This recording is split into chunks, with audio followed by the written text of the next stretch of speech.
You deserve a rest.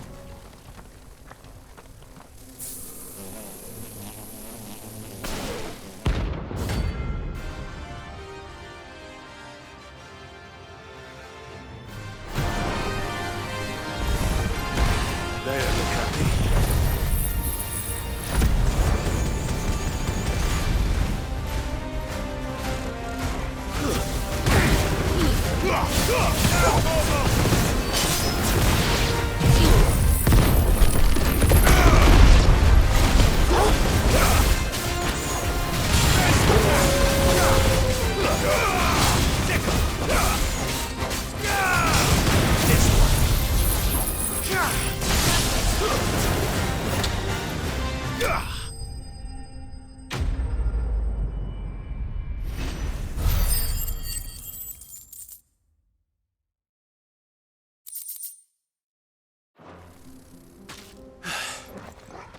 Peace at last.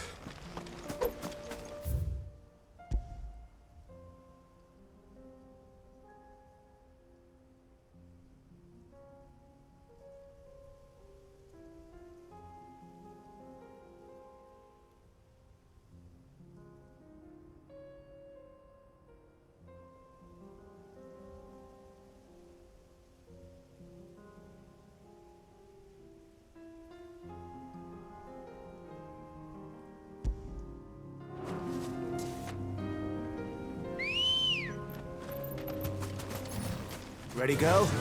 Yeah!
No holding back.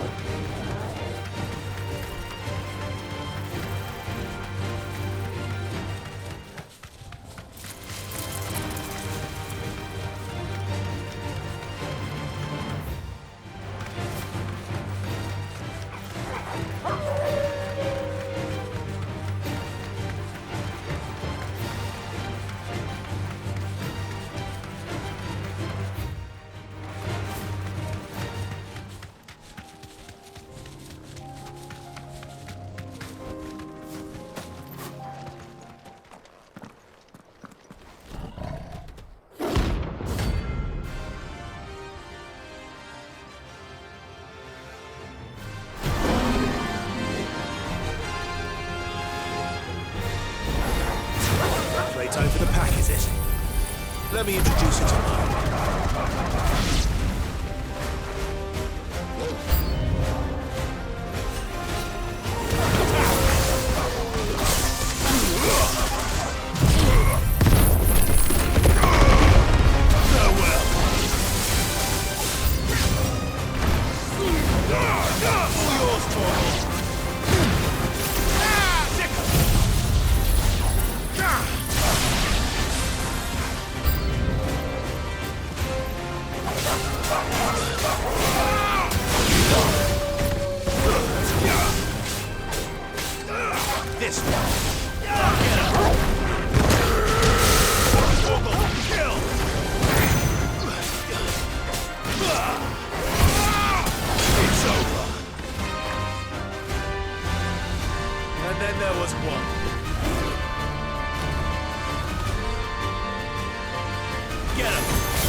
That wasn't too bad.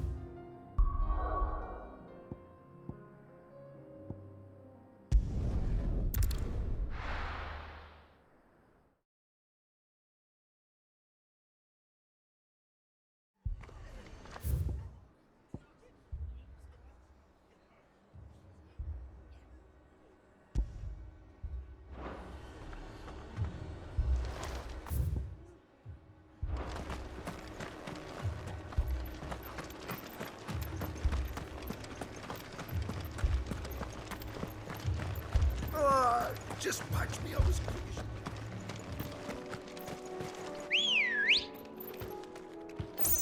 as... Ready, go? Yeah!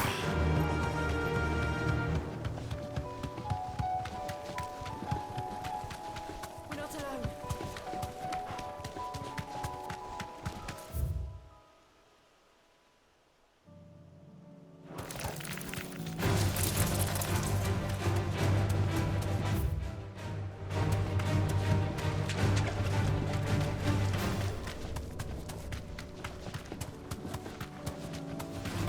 All right.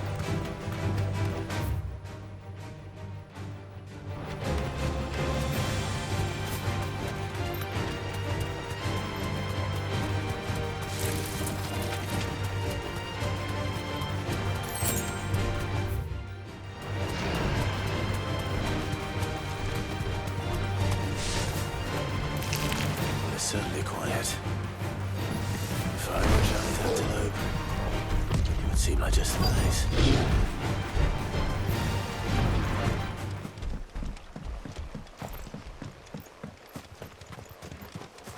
I doubt we'll find one bigger than that. Hungry, Torgal?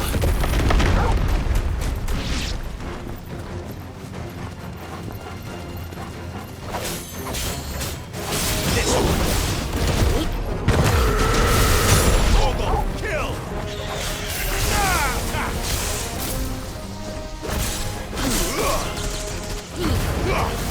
Now, Torgal!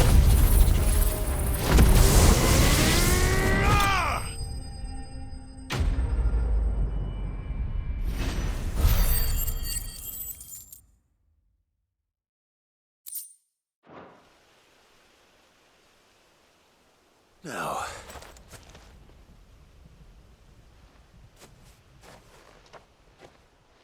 will it be enough, I wonder?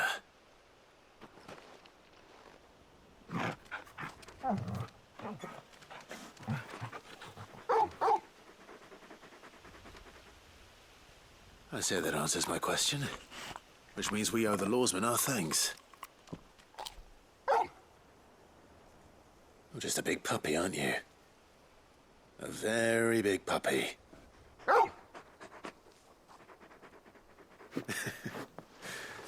You do know you can take that with you, Torgal. Lady Karen will be relieved to hear you've got your appetite back. Come on, boy.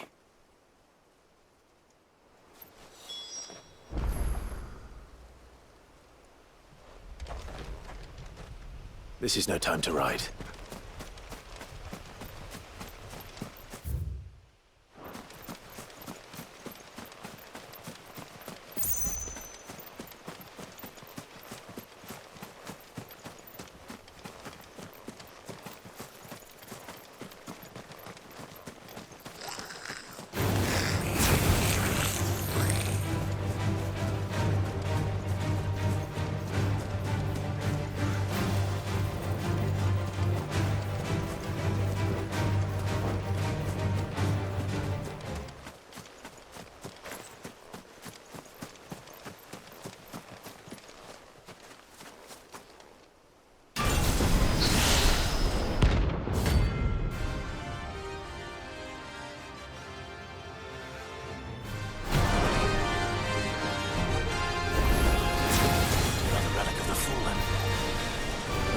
This one has a little more life left in it.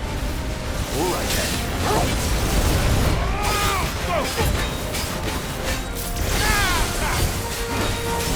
Nice try.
Back to sleep with you.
Good girl.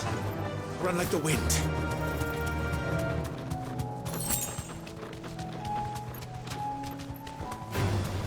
Time to fight.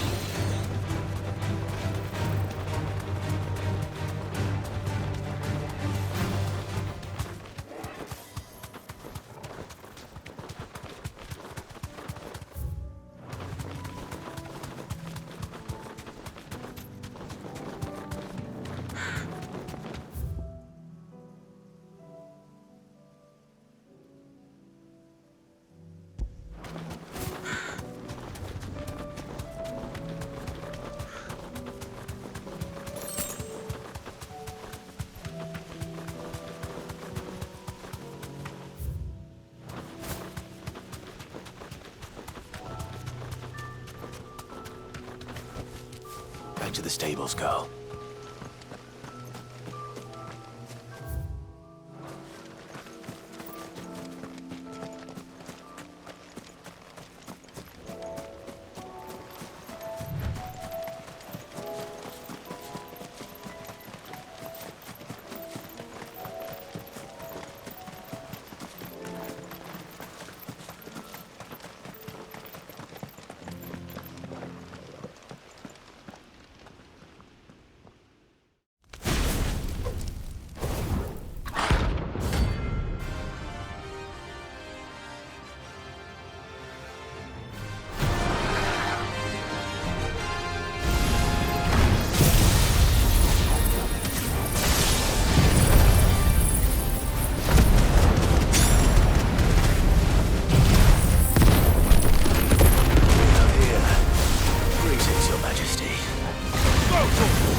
Your reign is over.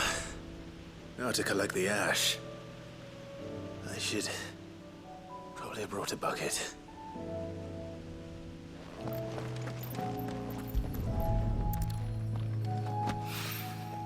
This looks like the stuff. Let's see if there's any more.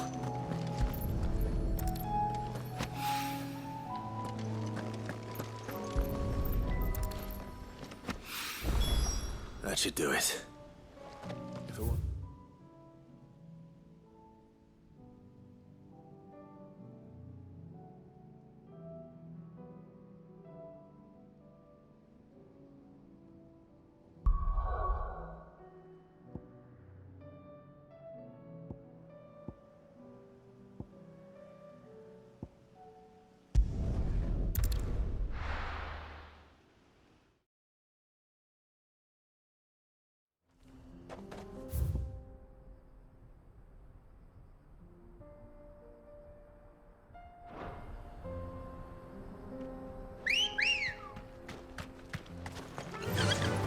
Fly, Ambrosia.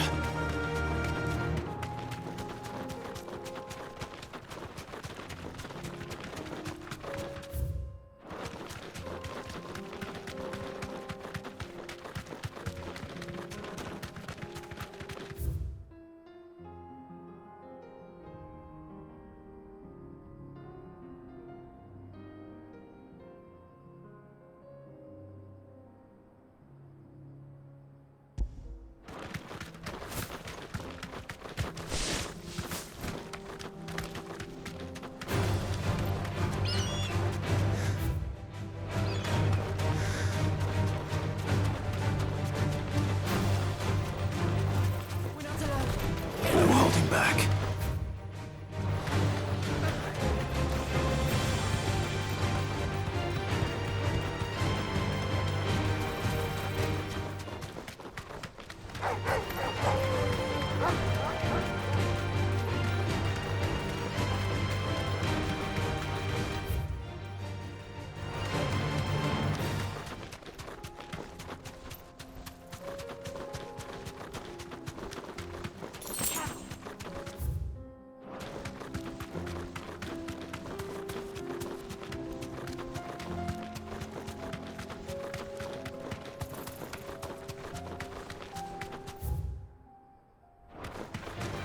This might take a while.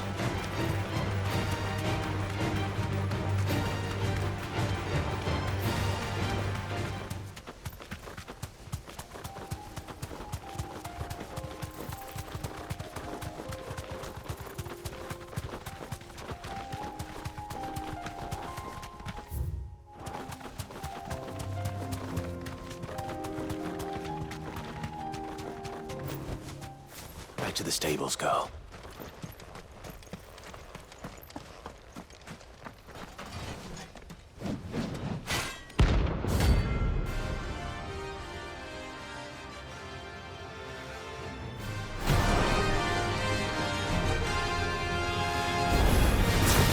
Not the God's forsaken soul, eh?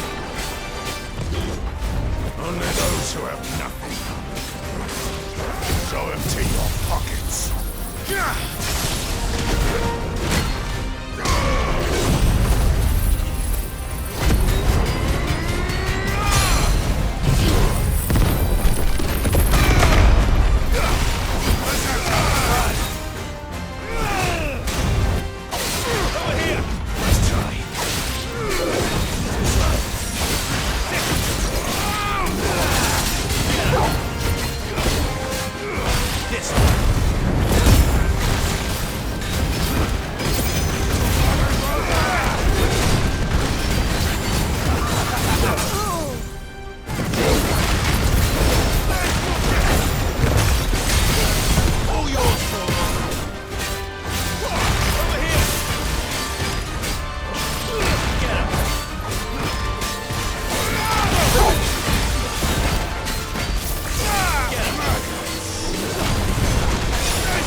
A deserter turned outlaw.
Good girl.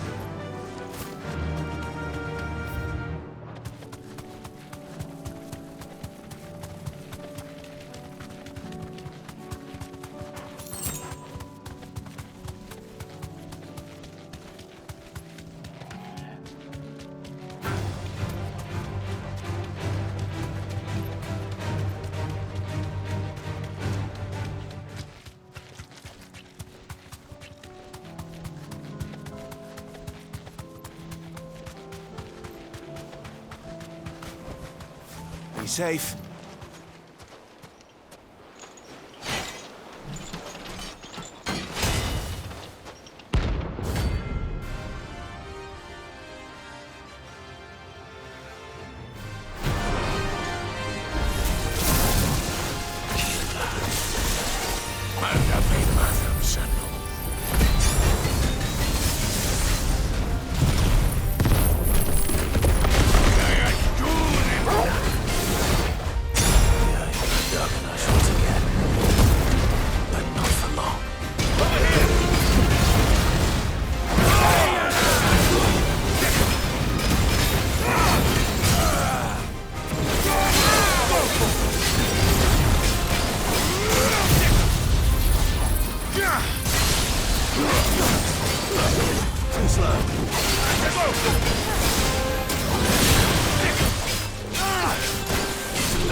No more vengeance.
Straight home now.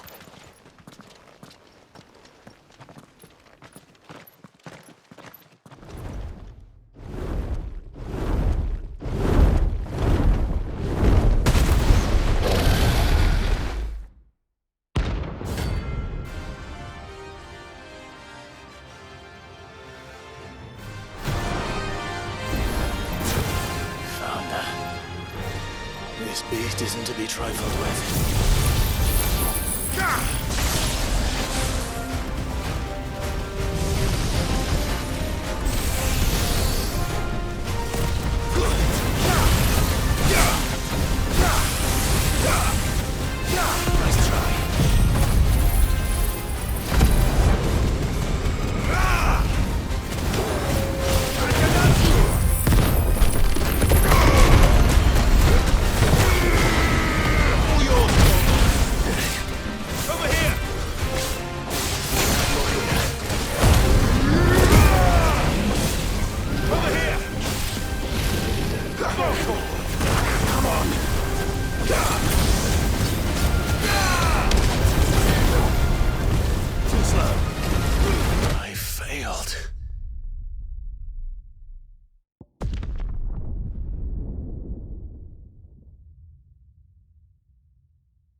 Ghosts at the gates, not Daisy.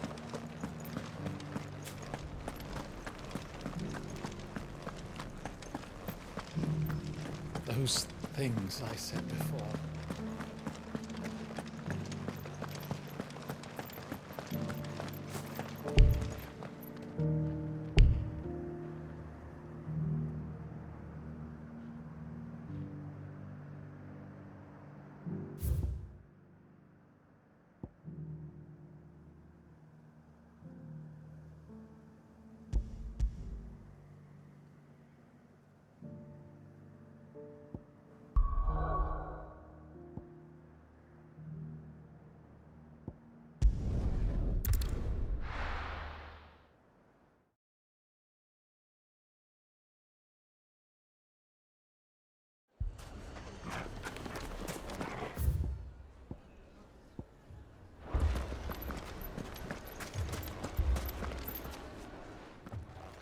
Sid!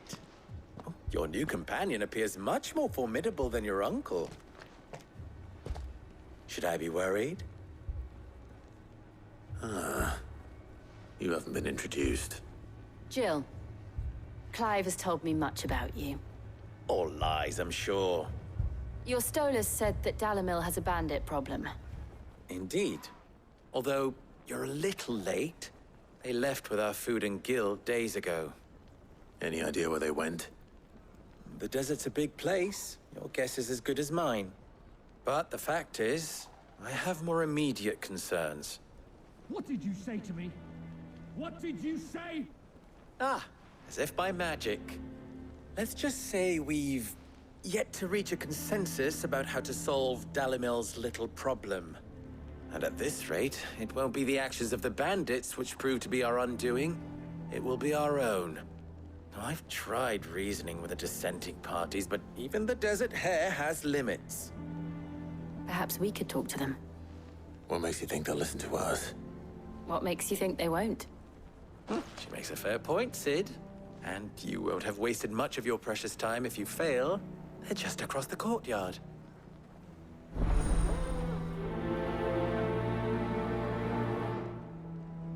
Suppose we just follow the shouting.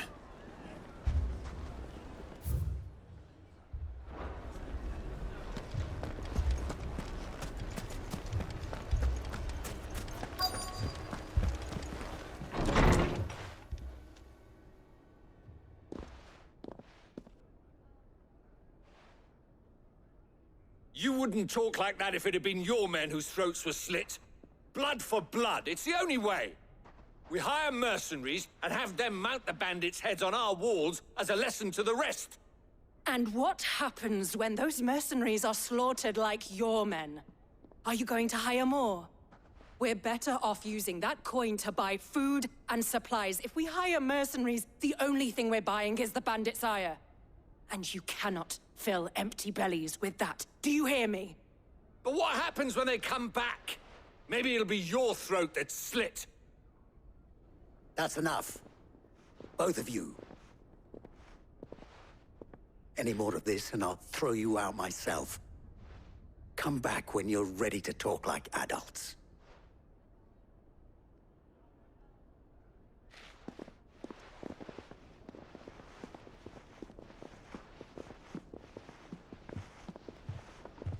Victor. What's he doing here? Sid. And Lady Jill. What brings you here? I was about to ask you the same thing. Costness is in chaos, and the markets have all but ceased to operate. The Briar's Kiss here in Dalamil is the only place I can reliably obtain supplies.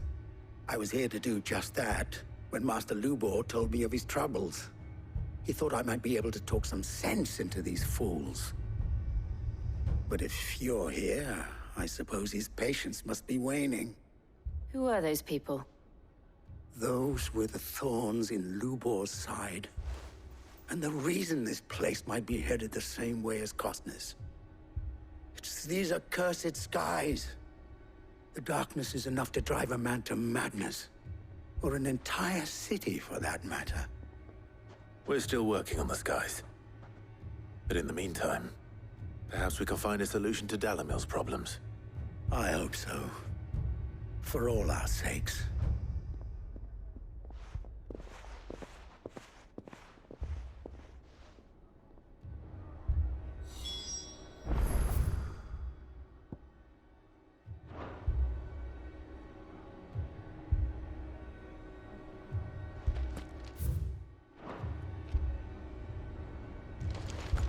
Haven't we had enough fighting? I know I'm bloody. Next time those two... People take notice of wealthy men. Shouldn't be too hard to track. My reputation will be ruined! Ruined! Calm yourself, Lord Ignac, I beg of you, before you do yourself a mischief. Pardon the intrusion, but Out! Get out! I paid for these rooms so I wouldn't be disturbed. Leave me be! Please, allow me to apologize. His lordship is going through a difficult time, and he's never been fond of guests arriving unannounced. Radim! Get rid of the filthy oaf this instant! Very good, Lord Ignac. Would you mind stepping outside for a moment?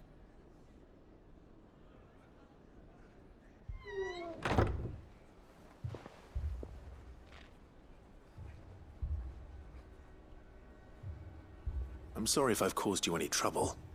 That? Oh, no. That's just how his lordship is. Though the morning's events have left him somewhat fractious. He has been dispossessed of his luggage, you see. The thieves also made away with a considerable amount of coin. Coin the innkeeper will soon be keen to collect. I don't suppose a certain blade was among the stolen items. A single-edged sword. It was purchased from a merchant friend of mine. Ah, you know Lady Karen. Yes, I'm afraid it was. Then I'll retrieve Lord Ignac's luggage. But I have one condition. You have but to state it.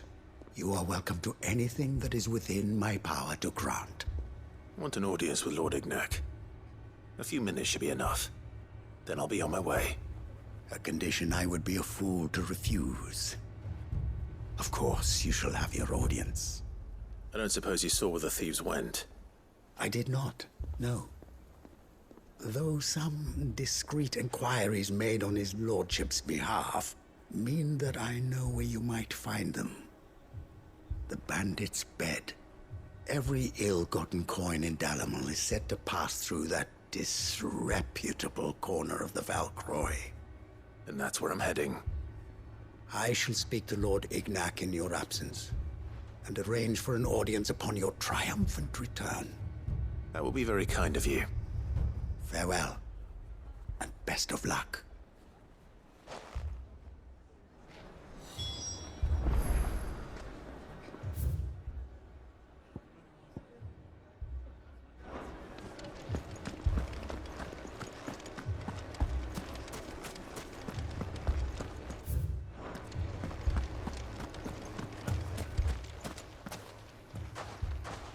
So, you see my predicament? What I saw was a room full of people who were angry and afraid. And with good reason by the sound of it. But if left to smolder, that anger and fear could set the entire town alight. My thoughts exactly. What to do? Both sides wish to protect their homes and livelihoods, if only they could agree on how. But as long as they are divided, we are vulnerable. And if there's one thing bandits like, it's an easy target. What would Sid the Outlaw suggest? Well, if it were my namesake, he'd let them choose for themselves and be on hand to pick up the pieces when it all went wrong. That sounds like a recipe for disaster. A recipe for disaster is precisely what it is. But perhaps that realization would be enough to make them question the ingredients. While it's plain neither Conrad nor Natalie will countenance the other's proposal, it may still be possible to make them doubt their own. Before presenting them with a third option. And that would be? To pool our resources and save the city ourselves. Why fight each other? When all that fear and anger can be directed at the bandits. It appears we have a plan of action. Victor, pay Conrad a visit. See if you can't convince him of his folly. I'll speak with Natalie. As you wish. Your faces are not well known in this town. That may prove useful. Don't worry, Victor and I will do most of the talking. You need only play along. Play along. What he means to say is yes.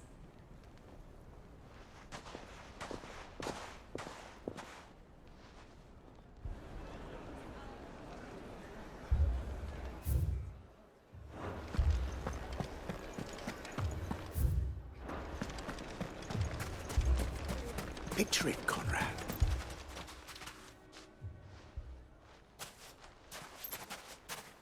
Ah, here she is. The Lady of the Spear herself. Conrad, may I introduce you to Jane, commander of the Red Wings, the oldest mercenary guild in the Free Cities. A pleasure, my lady. The pleasure is all mine. As I told you, I summoned the commander here from Canver to inquire about a contract.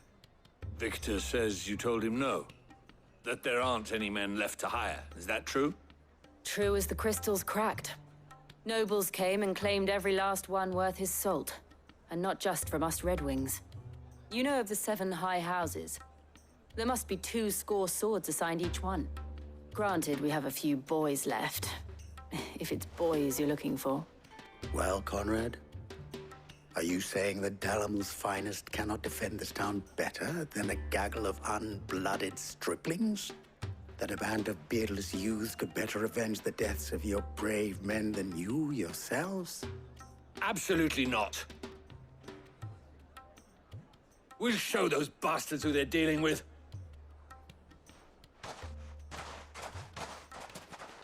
I can't believe that actually worked.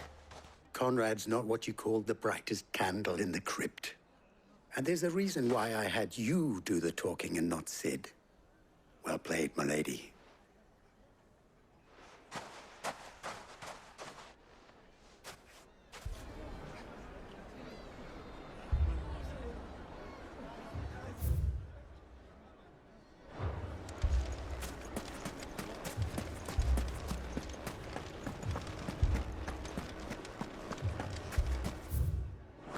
My shop. If I had my pickaxe, I would... I mean, it may still be possible to buy something. Ah, here he is now. Natalie, allow me to introduce Lord Underhill of Randalar's prestigious League of Merchants. Lord Underhill. At your service. Underhill. I was just telling the good lady of our conversation, my lord, and how you were lamenting the state of the capital's stores. Lubor says that not only are the granaries almost empty, but that war and the Blight mean this season's harvest won't be enough to fill them for winter. Indeed, certainly that is the case. The nobles in the capital are buying up the city's stocks of barley and wine, driving the prices higher than most commoners can afford. It is only a matter of time before the peasants revolt. It is worse than I thought. If what Lord Underhill says is true, I fear we have little hope of supplementing our stores, meager though they regrettably are. And while I applaud your endeavors to dissuade our more bellicose citizens from seeking vengeance, I sense Conrad is not wrong in his assessment of the bandits' likely return. Which means that now, more than ever, we will need to secure what little we still have. Food, weapons, herbs, everything. If our humble town is to endure not only this hardship, but those that are certain to follow, we must stand united. All right. If it will help to protect my home, I'll do it. But you needn't have gone through this charade.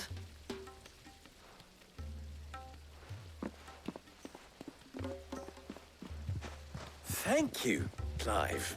Your performance was nothing if not workmanlike. She saw right through it. I didn't say it was good, merely that it produced the desired effect. Now, my scouts should be returning shortly. Meet me back at the Briar's Kiss, and we shall see what we face.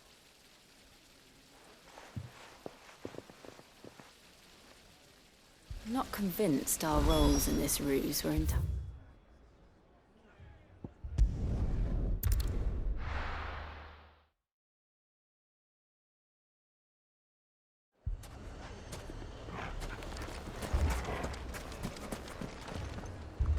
Good news, Sid.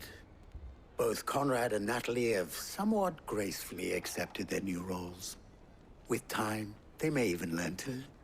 Time no longer appears to be the luxury it was before lunch. I take it your scouts found the bandits. Technically, it would be the bandits who found my scouts. It appears they march for Dalimil as we speak. All of them. You're not serious. They don't just want food, they want the whole damn town.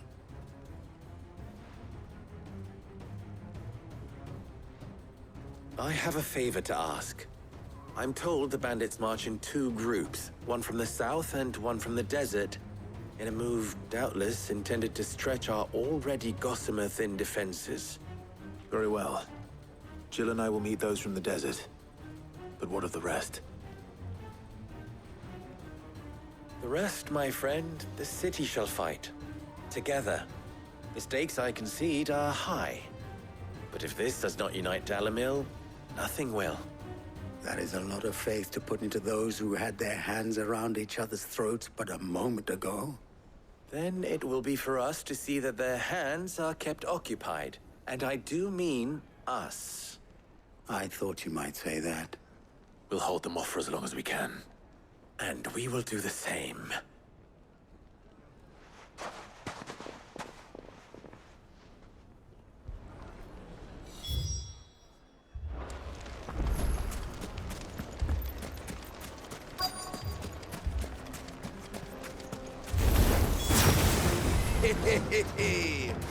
The women folk have come to welcome us.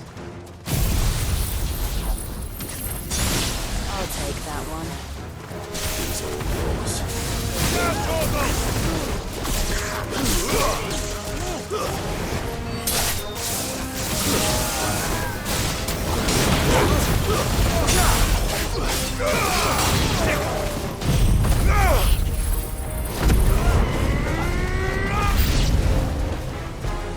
They mean to overwhelm us. Get him! Get him!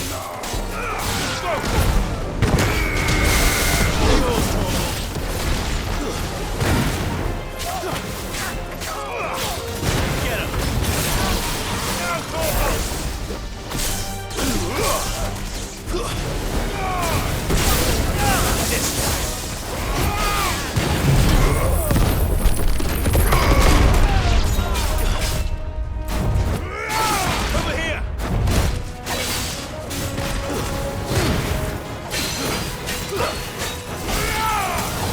Get him! Nice try. And another!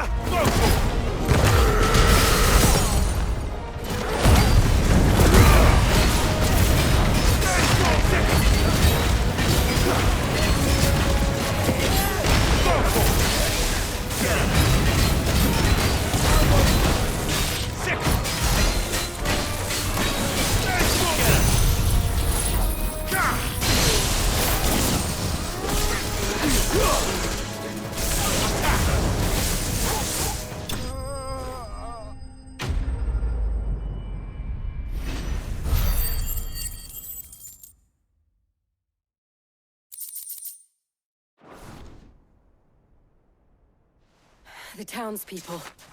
Could they have held out? I don't hear any fighting. What do you think?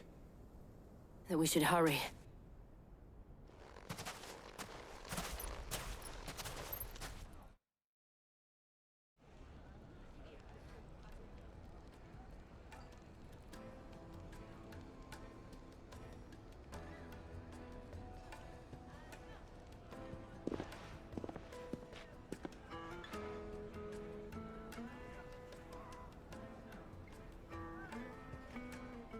Natalie, I owe you an apology. You did well out there. The inn would have been lost had you not held the line. Without you, there would have been no line to hold.